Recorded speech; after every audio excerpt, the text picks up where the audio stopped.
waxaan u aragnaa in xabsiyada si ku filan loo ilaaliyo misna la hubo in ay suurtagal u noqon weydo maxaabiista in weligoodii ay ka baxsadaan waana sida dhacda badana oo kama baxsadaan laakiin waqtiyo qaar maxaabiistu waxay helaan qaabab aan la rumaysan karin oo ay kaga baxsadaan xabsiga si ay u helaan xoriyadooda marar badan waxaa dhacday in maxaabiistu ay dhowr jeer ka baxsadeen xabsiga markan dhowr jeer ku leeyahay ha ku fikirin tiro yar sababtoo ah waxaan kuu soo wadaa nin ka baxsaday xabsiga 22 jeer waa 22 jeer waana kuwan 6 ka mid ah khabiiriinta baxsadka ugu wanaagsan ee nidaamka xabsiga uu weligiisii arkay magaciigu waa Maxamed Xuseen kusoo dhawaada xalaqadeena maanta number 6 Willie Sutton oo lagu naaneyso actorka ama Slick Willie ayaa loo tixgeliyaa mid ka mid ah ragga ugu caansan taariikhda ee dhacay bangiyada wuxuu geystay dambiyadiisa maalin cad waliba si geesinimo ay ku dheehan tahay isagoo iska dhigay inuu yahay booliis nin ka shaqeeya boostada nin dayactiro ah iyo wixii la mid ah sanadii 1931 Sutton waxaa lagu xukumay 30 sano oo xabsi ah kadib markii uu geystay weerar iyo dhac si kastaba ha noqotee wuxuu ka baxsaday xabsiga sanadii 1932 isagoo kaga booday derbiga xabsiga 2 jaranjaro ah 2 sano ayuu dhuumasho ku jiray oo booliiska sooma qaban isagoo mar kale dib loo qabtay 2 sano waxaa lagu xukumay 25 ilaa 50 sano oo xabsi dheeri ah mar labaad ayuu ka baxsaday oo markan wuxuu ku baxsaday god dheer asaga iyo 10 qof oo kale balse nasiib darro waxaa la qabtay isla maalintaasi Sutton waxaa loo bedelay xarun kale waxaana lagu xukumay xabsi daa'in ah maadaama uu ciyaar ka dhigay nidaamka xabsiga laakiin waxa dhacday in mar saddexaad uu ka baxsado sanadii 1947 waliba isagoo sita labiska ilaaliyaasha xabsiga wuxuuna noqday mid ka mid ah baxsadayaasha ugu raadinta badan yihiin FBI-da waxaana dib loo qabtay sanadii 1952 waxaana lagu xukumay xabsi daa'in ah iyo 105 sano oo dheeri ah si kastaba ha noqotee waxaa la sii daayay sanadii 1969kii caafimaad xumo darteed wuxuuna dhintay 11 sano kadib isagoo jira da'da 79aad number 5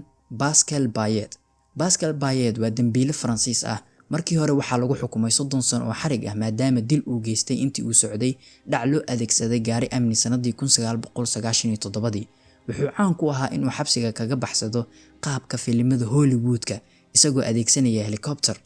sanadii 2001 Pascal wuxuu baxsaday markii ugu horeysay kadib markii uu diyaarsaday diyaarad helicopter ah oo ku soo duldegtay saqafka xabsiga isagoo sidaa ku raacay misna ku helay xoriyadiisa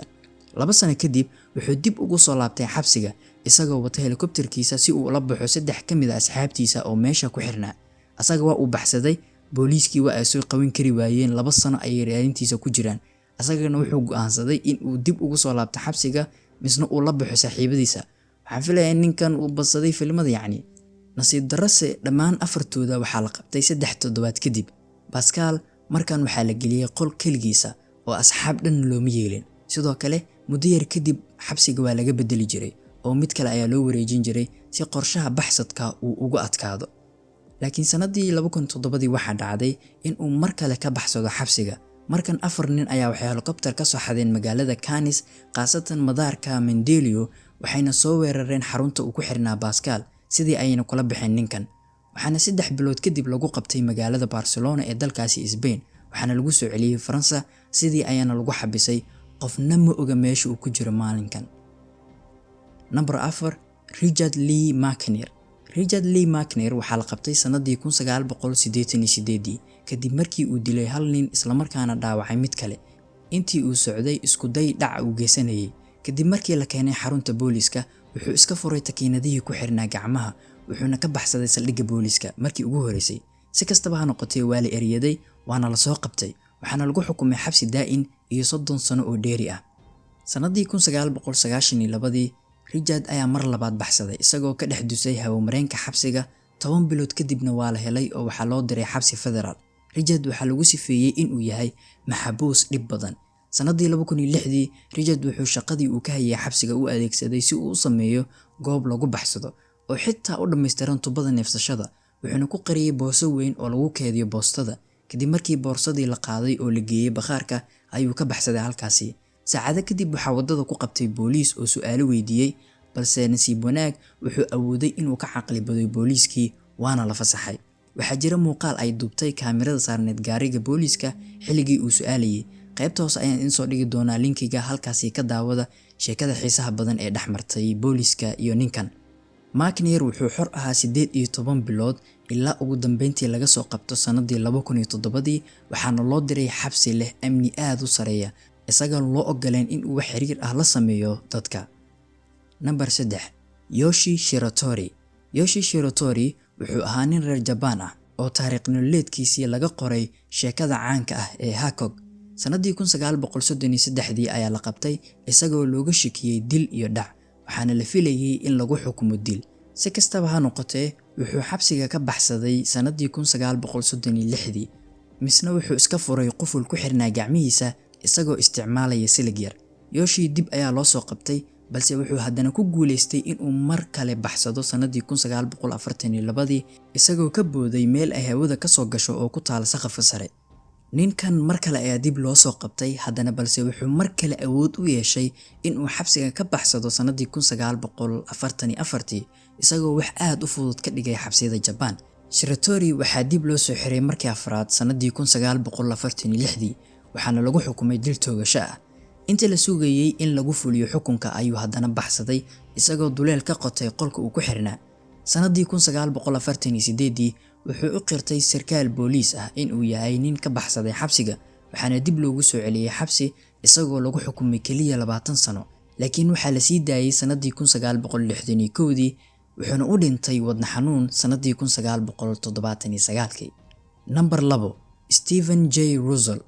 horaantii sagaashanaadkii Stephen J. Russell waxaa lagu eedeeyay khayaano waxaana lagu xukumay 6 bilood oo xabsi ah. si kastaba ha noqotee 4 bilood uun kadib wuxuu si fudud uga baxsaday xabsiga isagoo iska dhigay mid ka mid ah ilaaliyaha. dib ayaa loo soo qabtay oo waxaa lagu soo celiyay xabsiga haddana wuxuu si dhaqso leh ugu guuleystay in uu mar kale baxsado. markan wuxuu iska dhigay garsoore kadib wuxuu aaday magaalada Florida waxaana la qabtay kadib isbuuc kaliya waxaana lagu xukumay 45 sano oo xarig ah. wuxuu markii saddexaad baxsaday isagoo iska dhigay in uu yahay dhakhtar isla markaana si toos ah kaga baxay albaabka inkastoo ay adkeed ilaalada haddana wuxuu ku guuleystay in uu albaabka si toos ah kaga baxo. dib ayaa loo soo qabtay 45 sano oo kale ayaa loogu daray xukunkiisa ciqaabta xabsiga. markan Russell wuxuu la imaaday qorshe kale wuxuuna qaatay daawooyin si uu iskaga rido culayska badan ee jirkiisa wuxuuna sheegtay in uu qabo AIDS-ka. waxaa loo diray isbitaal halkaasi oo uu si fudud kaga baxsaday. muddo yar kadib wuxuu maxkamadda u diray caddeyn dhimasho oo been ah laakiin mas'uuliyiintii ma aysan ka aqrisan. dib ayaa loo soo qabtay wuxuuna hadda ku jiraa xukun 144 sano oo xabsi ah malaha waxa u fiicneed in uu 6 bilood iska dhameysto. Number 2 Brian Bo Lawson. Brian Bo Lawson wuxuu haystaa tirada ugu badan ee ka baxsiga xabsiyada isagoo 22 jeer ka baxsaday. Brian wuxuu noloshiisii dambi ku bilaabay 8 jir isagoo sameyn jiray xatooyo yaryar sidoo kale wuxuu dhacay xarun gaas markii uu jiray da'da 13aad. Larson wuxuu bilaabay liiskiisii ka baxsiga xabsiyada sanadii 1989 wuxuu xabsiga ka baxsaday 14 jeer oo kale intii u dhaxaysay 1990 ilaa 2000. sanadii 2000 wuxuu xabsiga ka baxsaday asagoo ka haysta gaari balse kadib markii uu shil galay wuxuu ku carray lugtiisa asagoo ku dhumaaleysanaya keenta ilaa ugu dambeyn ay soo qabtaan eeyada booliska. baxsasho badan kadib sanadii 2014 ayuu haddana ka carray xabsiga balse ugu dambeyn waxaa la soo qabtay isagoo isticmaalaya maandooriyaal weliba la jira naagaha jirkooda ka ganacsada. wuxuuna xabsiga ka baxsaday markii 13 December 2014. qofna ma oga in uu rikoorkan sii wadan doono oo uu markii 23aad ka baxsan doono balse haddeertan waa uu xiran yahay waxaa sugnaaba waa baxsashadiisii 23aad. halkan ayaan kaga baxayaa muuqaalkan bal adigu keebaad isleedahay waa midka ugu fiican xagga tacticada baxsiga fikirkaaga igula wadaag commentiga. waxaan rajeynayaa in aad ka wada bogateen fadlan la sii wadaag asxaabtaada haddii aad nagu cusub tahayna soo dhawow oo kusoo biir bahda macluumaad. waad mahadsantihiin waa inuu muuqaalka kan xiga. والسلام عليكم ورحمة الله تعالى وبركاته. أمان الله.